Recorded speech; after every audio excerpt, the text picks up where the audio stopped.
Chapitre 15, énergie mécanique. Travail d'une force. Premièrement, travail d'une force constante, soit une force constante de norme F appliquée entre les points A et B d'un chemin. Le travail de cette force entre les points A et B est égal au produit scalaire du vecteur déplacement par le vecteur force. Le travail de A vers B de F est égal à F scalaire AB est égal à F fois AB fois cosinus entre F, vecteur F, et le vecteur AB. Les unités travail de A vers B, eh bien le travail est en joules, la force est en newton, le déplacement, le chemin AB, est en mètres. Cas du travail élémentaire d'une force maintenant variable.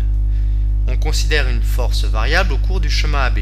On découpe ce chemin en portions élémentaires de norme DLI, dl petite longueur. On considère que la force de norme Fi qui s'applique le long de ce chemin élémentaire est constante.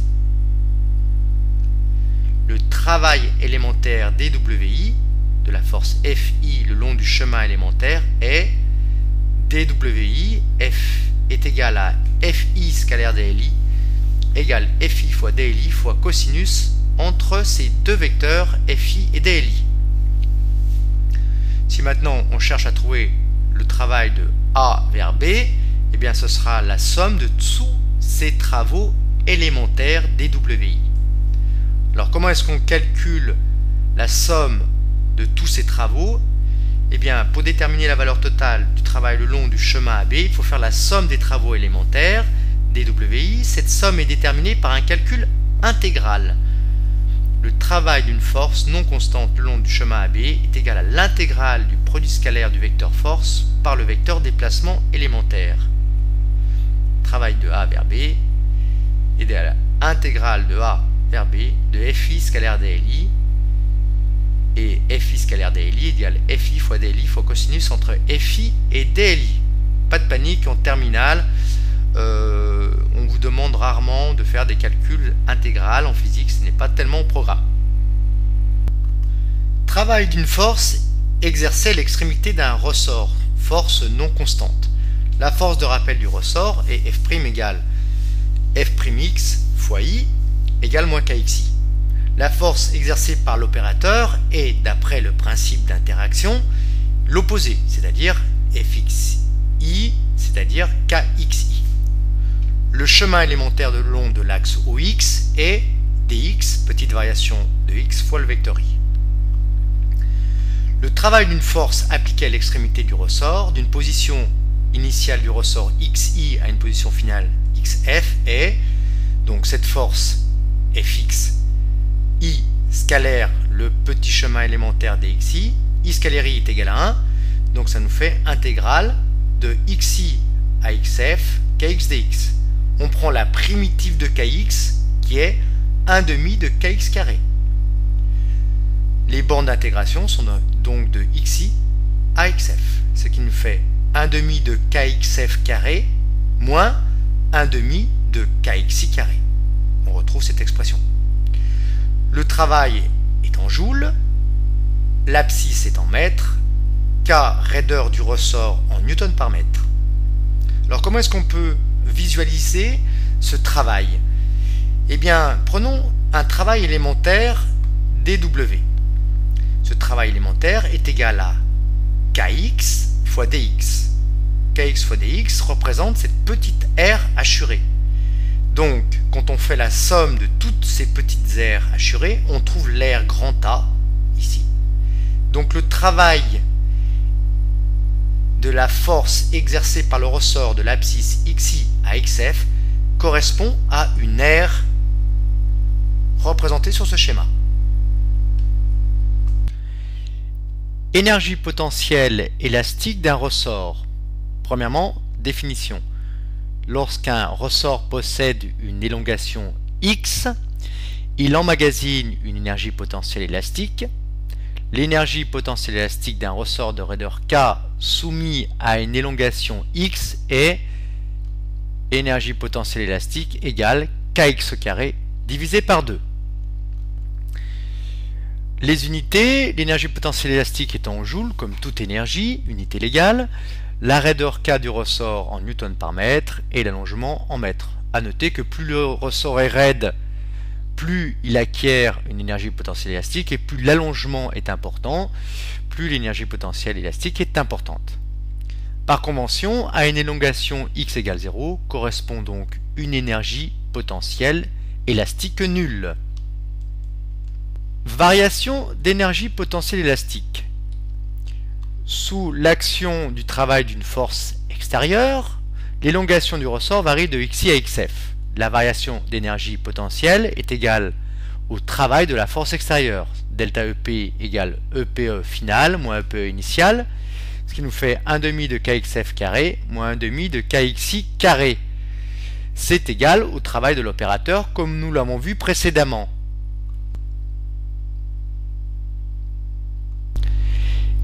Énergie mécanique du système solide-ressort.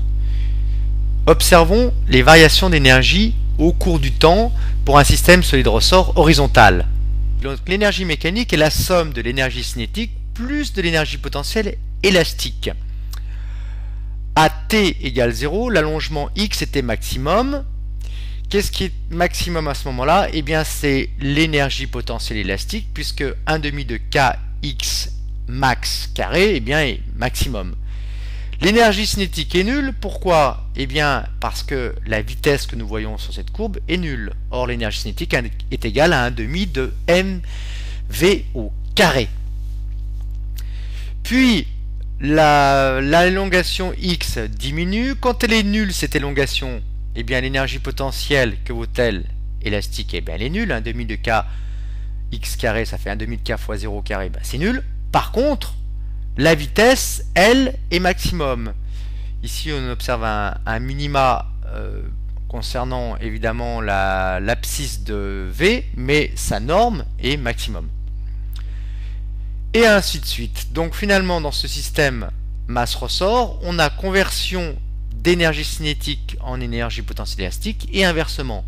A noter que sans frottement, l'énergie mécanique bleue, elle, est constante.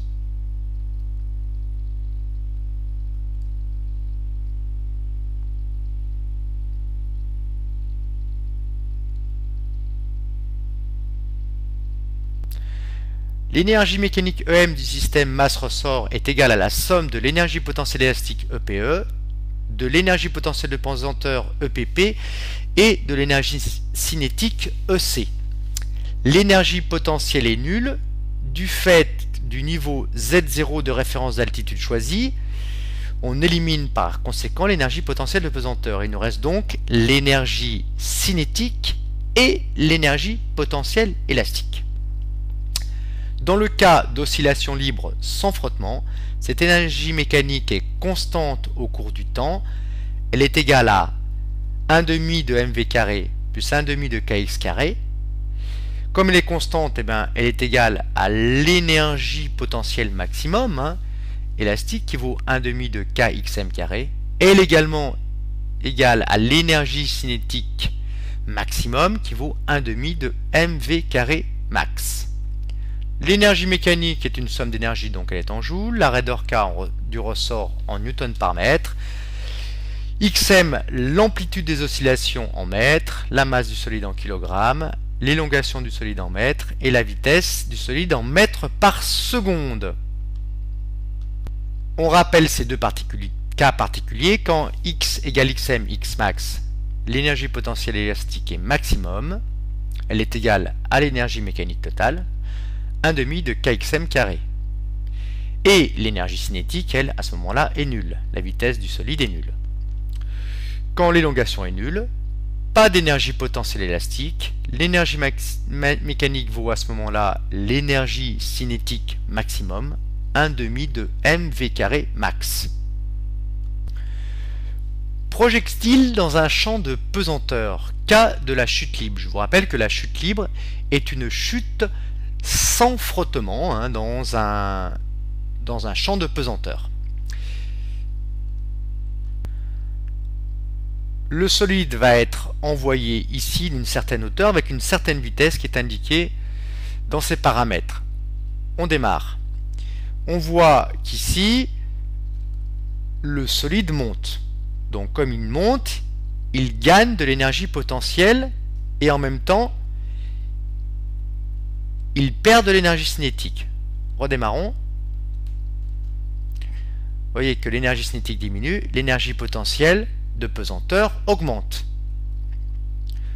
Quand on arrive en haut de la trajectoire, l'énergie potentielle de pesanteur est maximum, l'énergie cinétique est minimale. Puis, en descendant, la vitesse augmente, donc l'énergie cinétique augmente. Par contre, l'altitude diminue, donc l'énergie potentielle de pesanteur diminue. Jusqu'en bas de la trajectoire.